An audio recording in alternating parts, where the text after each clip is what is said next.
Friends, welcome to miss of coding. तो आज की वीडियो में हम बात करेंगे पाइथन जेसन के बारे में। तो जेसन ऑब्जेक्ट का फुल फॉर्म होता है जावा स्क्रिप्ट ऑब्जेक्ट नोटेशन। जेसन एक सिंटेक्स है जिसके द्वारा हम पाइथन डेटा को स्टोर कर सकते हैं और डेटा को एक्सचेंज कर सकते हैं। तो जब आप एपीआई के साथ काम करते हैं तो आप जो जिस फॉर्मेट में डेटा स्टोर करते हैं और उसको एक्सचेंज करते हैं back end to front end, तो वो जेसन से ही होता है। जेसन सिंटेक्स में जेसन फॉर्मेट में ही होता है। तो चलते हैं और समझते हैं जेसन के बारे में। तो मैं आ गया हूँ अपने पाइथन ट्यूटोरियल डायरेक्टरी के अंदर। मैं राइट क्लिक करके ओपन विथ कोड करूँगा और ये डायरेक्टरी अपने वीएस कोड में ओपन कर लूँगा। तो पाइथन में एक बिल्ट इन मॉड्यूल है जेसन के लिए, जेसन डेटा को रीड करने के लिए और पाइथन ऑब्जेक्ट को जेसन में कन्वर्ट करने के लिए और जेसन ऑब्जेक्ट को पाइथन में कन्वर्ट करने के लिए। तो उसको देखते हैं हम लोग। सबसे पहले हम अपना एक फ़ाइल बना लेंगे जेसन डॉट IPYNB और यहाँ पे मैं हेडिंग दे देता हूँ जेसन इन पाइथन। तो हमारे पाइथन में एक बिल्ट इन मॉड्यूल है जेसन नाम का, तो हम उसको इंपोर्ट करेंगे। अगर आपको नहीं पता कि मॉड्यूल कैसे इंपोर्ट करते हैं पाइथन में, तो आप मेरी मॉड्यूल्स वाली वीडियो को चेकआउट कर सकते हैं। मैं उसका डिस्क्रिप्शन में लिंक दे दूँगा। तो सबसे पहले हम जेसन को हमने क्या किया, इंपोर्ट कर लिया है। ये हमारा सक्सेसफुली इंपोर्ट हो चुका है। अब हम अपने जेसन ऑब्जेक्ट को पाइथन ऑब्जेक्ट में चेंज करेंगे। तो हम एक जेसन ऑब्जेक्ट बना लेते हैं। कुछ भी बना सकते हैं। एक सैम्पल जेसन में बना लेता हूँ, यहाँ पे लिख देता हूँ सैम्पल जेसन और एक्स इक्वल टू नेम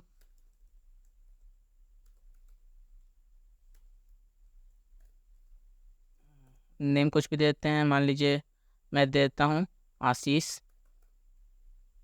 उसके बाद एज 23 और जेंडर देते हैं मेल। इसको हम सिंगल कोट से क्या करेंगे, पैक कर देंगे। इसको मैं रन करूँ, यहाँ पे टाइप चेक करूँ एक्स का, प्रिंट टाइप ऑफ एक्स। तो आप देख सकते हैं कि ये हमारा str आ रहा है। तो ये एक जेसन ऑब्जेक्ट है। हम क्या करेंगे, इसको कन्वर्ट करेंगे एक पाइथन ऑब्जेक्ट में, पाइथन में। तो उसके लिए एक मेथड होता है जेसन में, जेसन डॉट लोड्स, जिसका यूज़ करके हम लोग जेसन ऑब्जेक्ट को पाइथन ऑब्जेक्ट में चेंज कर सकते हैं। तो अगर मैं ऐसे लिखूँ, किसी वेरिएबल में हम इसको स्टोर कराते हैं y equal to JSON dot loads, इसमें हम x को पास करेंगे। उसके बाद हम अगर y का एज प्रिंट कराना चाहें, प्रिंट y ऑफ एज, तो ये मुझे क्या क्या करेगा, एक डिक्शनरी फॉर्मेट में वैल्यू देगा। जो मेरा y है वो एक डिक्शनरी होगा। अगर मैं y को प्रिंट कराऊँ सिर्फ, तो आप देख सकते हैं कि हमारे डिक्शनरी फॉर्मेट में वैल्यू आ रहा है y। और अगर हम y का एज निकालना चाहें बस, तो जैसे हम डिक्शनरी में वैल्यू को एक्सेस करते थे उसी तरह हम यहाँ पे भी कर सकते हैं। अब देख सकते हैं कि हमने एज को एक्सेस किया। हम जेंडर को भी एक्सेस कर सकते हैं, मेल। तो इस तरह से हम लोग किसी जेसन ऑब्जेक्ट को पाइथन ऑब्जेक्ट में चेंज कर सकते हैं। अब हम समझेंगे कि कैसे हम पाइथन ऑब्जेक्ट को जेंडर ऑब्जेक्ट में चेंज कर सकते हैं। तो सेम उसके लिए भी एक मेथड होता है डम्प्स। डम्प्स क्या करता है, तो पाइथन ऑब्जेक्ट को जेसन ऑब्जेक्ट में चेंज कर देता है। तो मान लीजिए कि मैं यहाँ पे लिखूँ एक्स इक्वल टू और एक पाइथन ऑब्जेक्ट, पाइथन डिक्शनरी बना लेते हैं। सेम डिक्शनरी मैं कॉपी करूँगा यहाँ पे। तो ये एक पाइथन डिक्शनरी है। अगर इसको रन करूँ, इसका टाइप चेक करें हम, प्रिंट टाइप ऑफ एक्स। तो ये एक डिक्शनरी है। हम इस डिक्शनरी को चेंज करेंगे एक जेसन ऑब्जेक्ट में। तो उसके लिए हम यूज करेंगे y equal to JSON dot dumps. Dumps क्या है, हमारा एक मेथड है जेसन मॉड्यूल के अंदर, और हम उसमें x को पास करेंगे। अगर हम प्रिंट करें y को, तो आप देख सकते हैं कि ये क्या हो चुका है, एक ऑब्जेक्ट बन चुका है। मैं इसका टाइप आपको चेक करके दिखाऊँ, टाइप ऑफ y। तो ये क्या आ रहा है, एक स्ट्रिंग है। मतलब ये एक जेसन ऑब्जेक्ट है।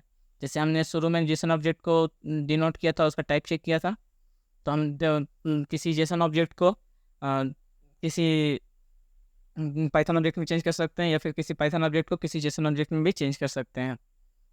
अब आगे चलते हैं और नेक्स्ट टॉपिक को देखते हैं। तो हम लोग देखेंगे कैसे हम फॉर्मेट कर सकते हैं रिजल्ट को। मतलब अब इसके पहले मैं आपको एक और चीज़ बता देना चाहता हूँ। हम लोग डिक्शनरी और टपल्स, इंटीजर्स, स्ट्रिंग और लिस्ट, सारे तरह के डेटा टाइप्स के को हम लोग जेसन ऑब्जेक्ट में चेंज कर सकते हैं जेसन डॉट डम्प्स की मदद से।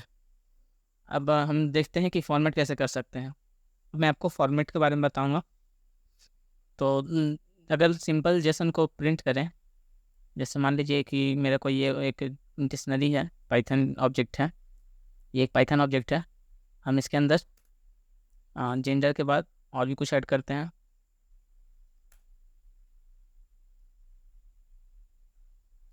कॉमा, मान लीजिए मैं इसमें ऐड करता हूँ कार्स। तो कोई पर्सन है जो 2 कार रख रहा है, तो हमें उसको एक लिस्ट में पास करेंगे इसके अंदर। मान लीजिए कोई कार है टाटा और उसके पास है सुजुकी, और उसके 3 चिल्ड्रंस हैं, चिल्ड्रंस देते हैं, चिल्ड्रंस जिनके नाम है छोटू, और बिट्टू, मोनो। तो ये 3 उसके चिल्ड्रन हैं। अब हम इस पाइथन ऑब्जेक्ट को अगर हम चेंज करें, इसका नाम चेंज कर देते हैं, इसको कर देते हैं पर्सन। इस पाइथन ऑब्जेक्ट को अगर हम चेंज करें और इसको स्टोर करें var1 में जेसन डॉट डम्प्स, पर्सन को चेंज करते हैं और var1 में स्टोर करते हैं। अगर मैं अभी प्रिंट करूं var1 को, तो आप देखिएगा कि हमारा जो जेसन ऑब्जेक्ट है वो फॉर्मेटेड नहीं है। तो इससे हम ये क्या होगा, जब अगर अभी तो कम इसमें एलिमेंट्स, इसलिए अभी रीडेबल है, लेकिन जब ज़्यादा एलिमेंट्स होंगे, क्योंकि मैंने आपको बताया कि जेसन ऑब्जेक्ट का यूज ही स्टोर करने के लिए और एक्सचेंज ऑफ डेटा के लिए होता है। जब अगर इसमें ज़्यादा एलिमेंट्स होंगे तो ये रीडेबल नहीं होगा, तो इसलिए हमें इसे फॉर्मेटेड बनाना पड़ता है। तो फॉर्मेट बनाने के लिए हमें डम्प्स मेथड में ही कुछ मेथड्स लगाने पड़ते हैं। जैसे मैं सेम कॉपी करता हूँ और यहाँ पेस्ट करता हूँ और इसमें लगाता हूँ इंडेंट इक्वल टू 4। अगर हम इसका रन करें ना और प्रिंट करें var1 को, तब देख सकते हैं कि अब ये क्या है, इंडेंट है। मतलब अब हम इसको, ये रीडेबल फॉर्मेट में है, ये फॉर्मेट में चेंज हो चुका है। अगर ये इसी तरह से मान लीजिए कि 20, 25, 50 या 1000 या 2000 भी डेटा होगा, तो अगर वो इंडेंट रहेगा तो हमारे वो रीडेबल होगा। अब इंडेंट के साथ साथ हम लोग इसको ऑर्डर भी कर सकते हैं। ये ऑर्डर करने के लिए इससे हमें सॉर्ट करना होगा। तो यहाँ पे हम लिखेंगे डम्प के साथ कॉमा सॉर्टेड की इक्वल टू ट्रू। तो की का जो वैल्यू है उसमें ये क्या हो जाएगा, सॉर्ट हो जाएगा। तो सेम को हम इसको रन करें, प्रिंट करें var1 को, तो आप देख सकते हैं कि पहले हमारा एज आ रहा है, उसके बाद कार आ रहा है, फिर चिल्ड्रन आ रहा है, जेंडर आ रहा है और नेम आ रहा है। तो की के वैल्यू पे क्या हो गया है, सॉर्ट हो गया। की पे क्या हो चुका है, सॉर्ट हो चुका है। तो इस तरह हम इसको ऑर्डर भी बना सकते हैं। तो आज के लिए बस इतना ही। आशा है आपको जेसन समझ में आया होगा। जेसन बहुत ही इंपॉर्टेंट है जब भी हम डेटा एक्सचेंज की बात करते हैं। तो आज के लिए बस इतना ही। Thank you.